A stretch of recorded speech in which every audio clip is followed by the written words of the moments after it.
On Scale of Justice, we walk you through the twists and turns of legal matters and the judicial sector. Let our subject matter experts break down the complexities associated with the law on all fronts and every angle to keep you informed. Scale of Justice is your one-stop shop for everything legal. Scale of Justice, the wheel of justice still turns.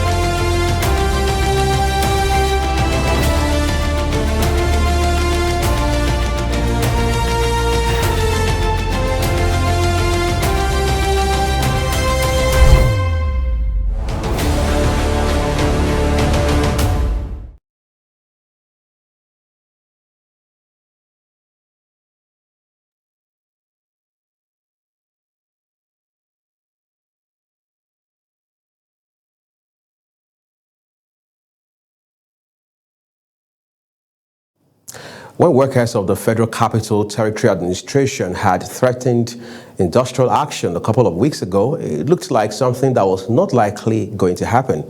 But fast forward to last week, it became reality, leading to a dispute and a strike that lasted about a week.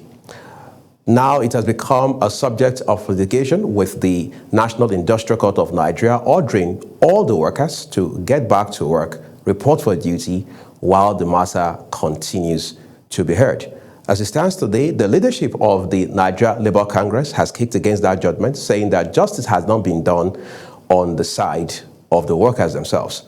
Conversely, the Minister of the Federal Capital Territory, Nyesom Wike, says that for workers who refuse to comply with the order of the court, there will be severe penalties. Where do the workers themselves stand right now in terms of justice? And of course, what are the implications if that particular order is flouted? This is how we welcome you to this week's edition of Scale of Justice. I'm Uyi Agmofwegbe. My guest on the program today is a one-time president of the West African Bar Association, a senior advocate of Nigeria, an international lawyer, and a legal analyst. It's my pleasure to be joined on this week's edition of the program by Dr. HANNIBAL UWAIFO, SAN. Thank you so very much, Doctor, for joining us on the program here on Global Television. Thank you for having me. So let's get right to it. Now, the National Industrial Court says that workers can no longer continue without strike. As a matter of fact, they should report for work while the matter continues to be heard. President of the Nigeria Labour Congress, Joe Ajero, says that such an order should not be complied with because, by his own reckoning, the order does not take into cognizance what he calls the injustice that has been meted out to workers of the Fcta. Help our viewers understand what the issues are. Well, I am not too, I can't claim to know what all the issues are, but I know that there's a dispute between the government of the Federal Capital Territory and the workers. That appears to be there's a trade dispute, and that appears to be the summary of the entire thing. And going by what we know in this country, workers themselves have rights, just like the employer has rights. So if the rights of workers have been violated under the Trade Dispute Act, they have a right to declare a trade dispute, and they also have a right to go on strike, whether temporary or indefinite. But my problem is these issues, which ought to be resolved in the best interest of the citizenry, are often compounded by recalcitrance either from the employer or from the employees, and resulting in the complex web of litigation, which at the end of the day does not resolve issues which has created the disputes in the first place. So what we know is that the workers have the courage to embark on an industrial action, backed by the Nigerian Labour Congress, and the Minister of the Federal Capital Territory is not happy about that, and they took the matter to court. My question is that the best way to resolve this issue? I think there are several questions that must be asked at this point in time. For example, Comrade Joe Ajero, president of the Nigeria Labour Congress, is not in favor of the workers of the Federal Capital Territory Administration complying with this order from or by the National Industrial Courts of Nigeria. I mean, you are a lawyer. You understand very well, better than all of us, what the implications are where a court order is deliberately flouted. What are the implications when you hear someone at the level of the NLC president say that such a court order should not be complied with? I would call that quite unfortunate and a reckless use of his position.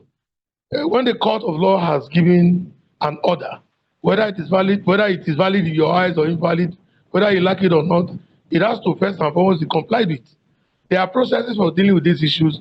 If you are not happy with it, you file an appeal, and then you ask for a stay of the order of the court. That appears to me to be the best solution, rather than urging workers to embark on an illegal action or continue the strike. As far as I'm concerned, as soon as the court gave the order that the workers will return back to work, then the actions in striking, continuously embarking on the strike, becomes illegal. So that appears to be the situation. And Mr. Joe Ajaro must ask the workers to respect court order, and he himself should not be seen to be promoting this kind of chaos in our society. I also want to talk about the response to, or if you like, reaction to this court order by Mr. Nyesom Wike, Minister of the Federal Capital Territory. Even before the adjudication or this order from the National Industrial Court of Nigeria, he has said that, look, if you do not come to work, there's no need to bother about getting paid. Of course, we know there's a history of government always telling workers that if you do not return to work as quickly as possible, we will have no other choice than to invoke the no work, no pay rule. Is that within, if you like, the rights of the minister or the administration, or was that an overreach by making such a statement? To me, I would regard it as an overreach. When you have a dispute with your workers as in a ministry as important as the FCT, then it's the onus is on you as a peace-loving minister, government official, to sit down and look at how this issue can be resolved.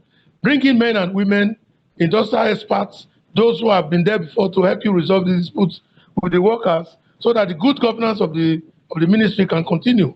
But when you start threatening workers and giving them ultimatums, then it becomes, you escalate the matter.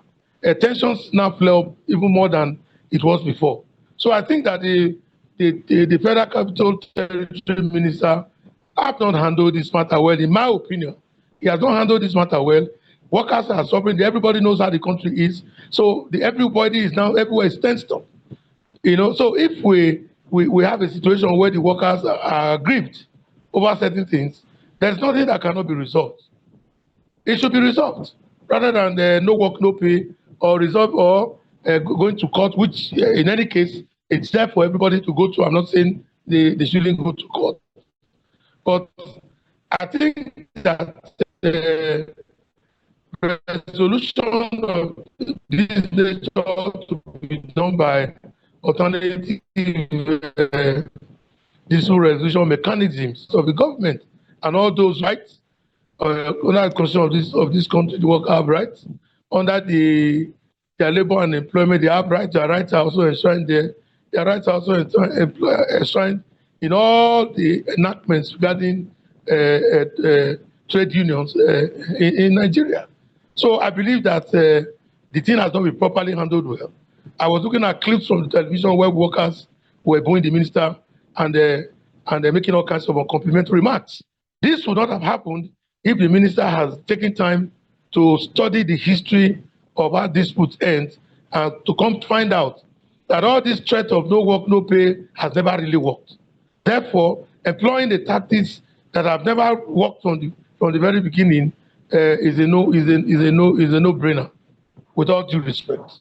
Right.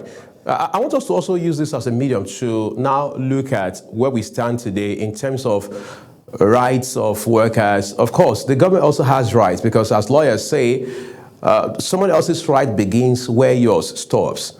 We are seeing strikes in different sectors. Health, 1 minute, the next minute it is education. Thank God, I mean, we're now seeing some improvement in terms of the relations between the Academic Staff Union of Universities and the federal government with some moves that we have seen the last couple of weeks. But as it stands today, strikes have now become, sadly so, more like a culture in our country. Are there loopholes in our labor laws that probably make it impossible for us to align with today's realities within the workplace?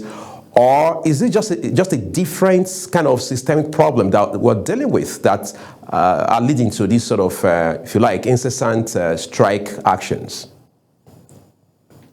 Well, I don't think workers who got themselves employed and want to earn a living will deliberately want to disrupt what's the source of their livelihood. Trade disputes and of this nature and strikes of this character are not alien to us. They are also not restricted to Nigeria alone. Of course, you know, for many, many years that even the U.S. government had to, they usually have shut down even almost every year, you know, in disputes with the legislator or one form or the other, or even with the larger part of the society. So Nigeria's own is endemic because the government have not, from what I can see or from what I can perceive, the government have not taken their responsibility to the workers very seriously. If you look at the pay of an average worker in Nigeria today, is nothing to write home about. Whereas the expensive nature of governance, and then of course the flamboyant nature of its operators and government officials is a cause for concern. So you will not expect workers who barely can feed their families to sit down even to reconsider when a little of their rights are trampled upon, or when they feel that things are not going right their way. So it's an endemic problem because government have not taken the responsibility seriously. That appears to be the whole issue. Because we are not, the Nigeria is not the only country in this world. How much do you pay doctors? How much do you pay teachers? How much do you pay professors in the university? And how much do politicians have? How much do they spend flamboyantly in their own jamboree? So all these things are being seen by workers. And that's the reason why when they are not being properly treated, they embark on this strike, which is the only way to bring government's attention to their plight. I understand by close of business yesterday, the gates to the Secretariat of the Federal Capital Territory Administration had been opened, which means that workers were beginning to trickle in. Hopefully, many more workers came to work today. But lawyers are saying off the record that ideally, the workers themselves can decide to go to courts, go back to courts and appeal these judgments of the National Industrial Court of Nigeria. Others are saying that, what they could have done before now was to have been the first to go to court and things like that. Now, I'm asking you, you are a very senior lawyer. Is there a window of opportunity for an appeal in this instance case we're discussing? Of course, there's a window of appeal. It all depends on what the subject matter of the case is, whether it's about human rights or it's about purely labor and employment. There are always window of opportunities. The constitution of this country grants that opportunity. But let me say it clearly here that the case, from what I learned, has not been decided yet. I think the workers have been asked to go back to work on an interim basis. And so, whether it's an interim or not, my opinion is that the workers have to comply with the court's judgment until it is set aside, or rather appeal. On the issue of workers going to court first is neither here nor there. How will it feel like if it is the workers that now took the government to court? Like taking your employer to court. But like I said, the workers were eager to have the matter resolved amicably. And that is what every reasonable human being should expect. But instead of doing that, the government of the FCT was recalcitrant and went to court. So what else do you expect of the workers?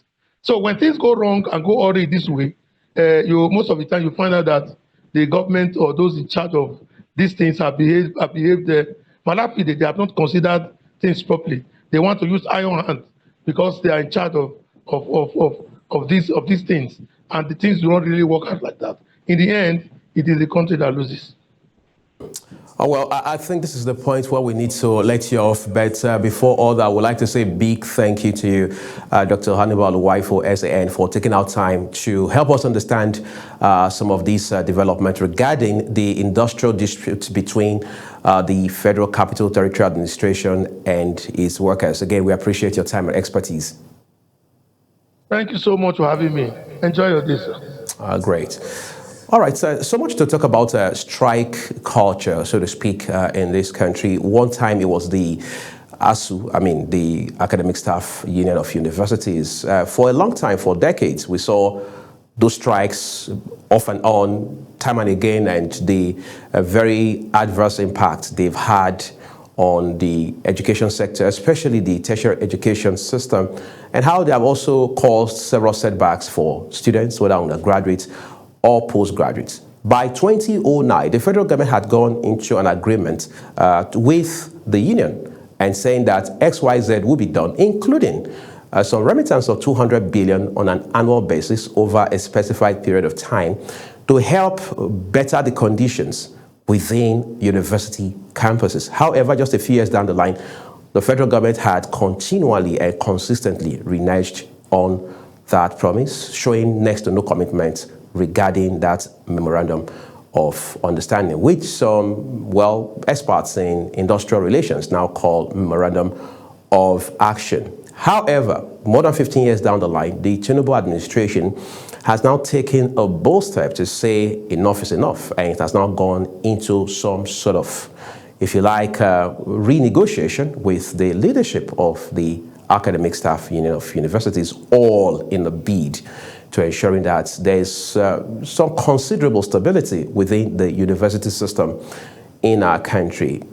The bad news, sadly so, is that we still have issues regarding industrial disputes in different other sectors. In most cases, unions within the same sector. For example, while on the one hand, ASU can say, well, we can step back for a second and take a deep breath. You also have other unions within the university, including the non-academic staff union, for example, saying that, look, we also have concerns that have to be attended to, that have to be addressed. And those are issues that legitimately should be paid attention to. And when you look at other issues, for example, including in the health sector, we have seen JOHESU, the Joint Health Staff Union, go on strike time and again, and we see how those strikes have impacted adversely on our health sector, which is already not in a very pleasant place. All of this raises the concern of how exactly did we miss the point, and at what time did that happen, that we're not having to deal with one strike after another. And experts say one of the issues that also complicates this problem is that government and governance in Nigeria, top to bottom, have not been regarded in practical ways as a continuum. Therefore, it is very common to have one government come on board and say to you, well, it wasn't this administration that had gone into that agreement with these unions, therefore we have to start from scratch. And every time there's, for want of better words, a reset in the way government relates with unions and workers regarding agreements, it just causes a setback, or at best, a stagnation. And then you want to talk about the NARD, the Nigerian Association of Resident Doctors, for example. We see every time they go on strike, it is calamitous across universities, teaching hospitals, across federal medical centers, and even general hospitals, because we understand that for the most part, the doctors who are always on the front line, so to speak, when it comes to running these hospitals, attending to critical cases, are the resident doctors.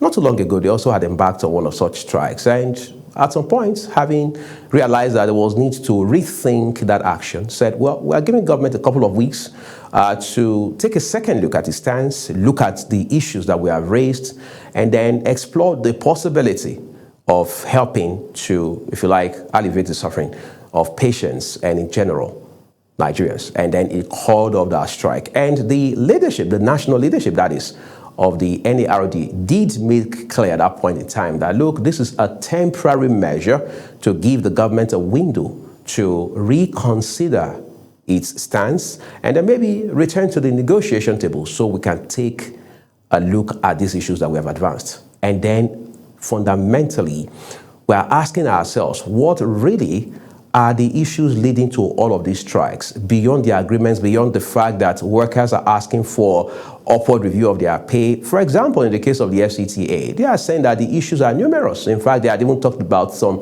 14 issues, including complications within the process of promotion.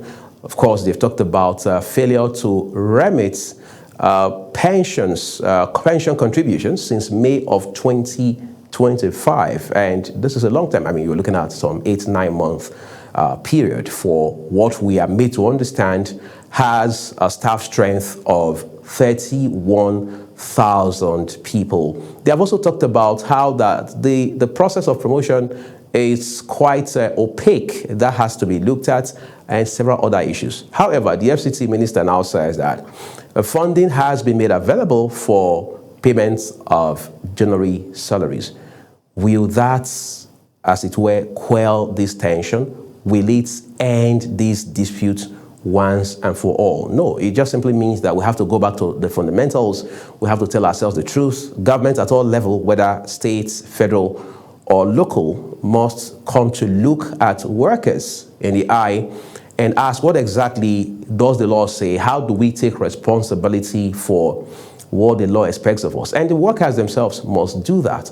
Otherwise, we are going to continually have this friction where, even though we have laws that ordinarily, at least in theory, addresses these issues, we'll continue to end up in court, and every time such matters become subjects of litigation, those who are supposed to enjoy the services provided by these professionals, these public workers, will be the ones to take the brunt. Yesterday, for example, our own FCDA correspondent, Kabir Hassan, had done reports regarding this, and we saw what the counsel to the FCTA said. We also listened to the legal representative of the workers themselves. But one thing is clear. Like Dr. UWAIFO said, this is not about emotions or sentiments or biases or how you feel about this judgment. Is this about how that this is a judgment, a valid one, coming from a competent law court, no less a court than the National Industrial Court of Nigeria, which also means that the only thing expected of all parties now is to align and comply squarely with this judgment. And again, let's be clear, it's an interim measure to ensure that these issues are addressed once and for all in such a way that we do not need to come back to this at any point soon. Let's listen to Kabir Hassan's reports, and again, just help to create context for this conversation. The legal battle over FCT workers' strike moved to courtroom as the National Industrial Court sitting in Abuja considered an application brought by the FCT administration against leaders of the Joint Union Action Committee. The claimant asked the court to restrain the union from continuing the strike, picketing government facilities, or disrupting activities within the Federal Capital Territory. Delivering the rule, Justice Emmanuel held that while the dispute qualifies as a trade dispute, the right to embark on industrial strike is not absolutely once the matter has been referred to the National Industrial Court. We commend the court for making an order for the stopping of the strike, restraining the workers from going on strike or continue with the strike. I think this is commendable because it's going to give the parties opportunity to discuss, and then the order is given according to the law. The judge ruled that workers are barred from embarking on or continuing a strike during the pendency of a case before the court, adding that any ongoing industrial action must cease immediately until the suit is determined. The court consequently granted an interlocutory injunction restraining the union from further strike action and adjourned the matter to March 23, 2026 for hearing of the substantive suit. They have been doing their best trying to reach out to the minister, but the minister refused to see them. And they went on strike, which is the only instrument a worker, an employee can use to express his grievances. And my lord said, since the matter is in court, matter cannot be in court, and you control with the strike. Call off your strike, go back to work while we adjudicate on it. A few hours after the court ruling, activities gradually resumed at the FCTA headquarters, as the main gate was sighted open with visible movement of workers and vehicles with heavy security mounted. The development suggests compliance with the court order following a days of disruption caused by the industrial action. Stakeholders now await a lasting solution of the dispute as legal proceedings continue. Kabir Hassan, reporting for Global TV News.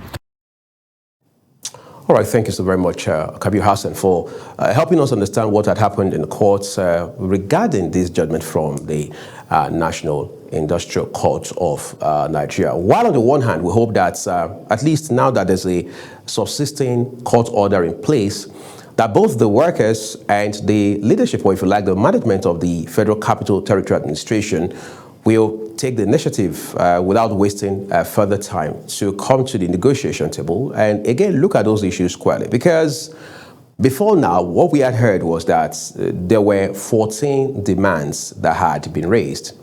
And the FCTA on this part said 10 of those 14 demands had already been met.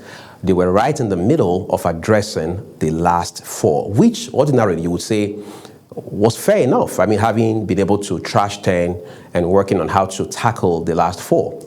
Conversely, which again makes it interesting, the workers of the authority say, well, of the administration, that nothing of such happened, that none of the issues had been addressed, which led to them taking to the streets to vent and of course to also air their views about all of these issues. But we do know for a fact that for about 1 week, while this strike action lasted, it was a minus on all fronts for the Federal Capital Territory Administration. Again, it's interesting, and it's more than a coincidence that the Minister of the FCT himself, Nyesom Wike, is a lawyer. I mean, a very, very senior lawyer in his own right. Therefore, it is expected that he is also conversant with at least the basics of the laws that's associated with labor relations. However, this has a bit of politics in it, and as such, it's only natural that a bit of complication will come with it. And we do hope that as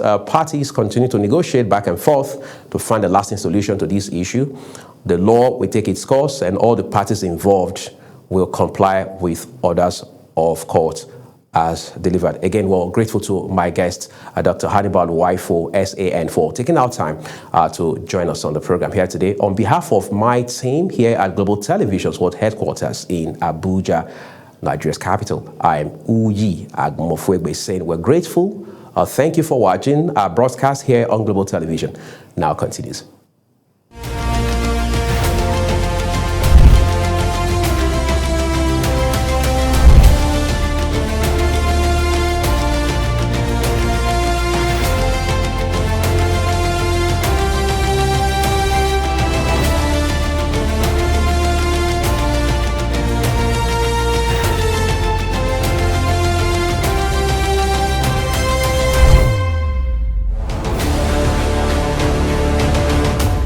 They say the wheel of justice turns slow, but it does turn. On Scale of Justice, we walk you through the twists and turns of legal matters and the judicial sector. Let our subject matter experts break down the complexities associated with the law on all fronts and every angle to keep you informed. Scale of Justice is your one-stop shop for everything legal. Scale of Justice, the wheel of justice still turns.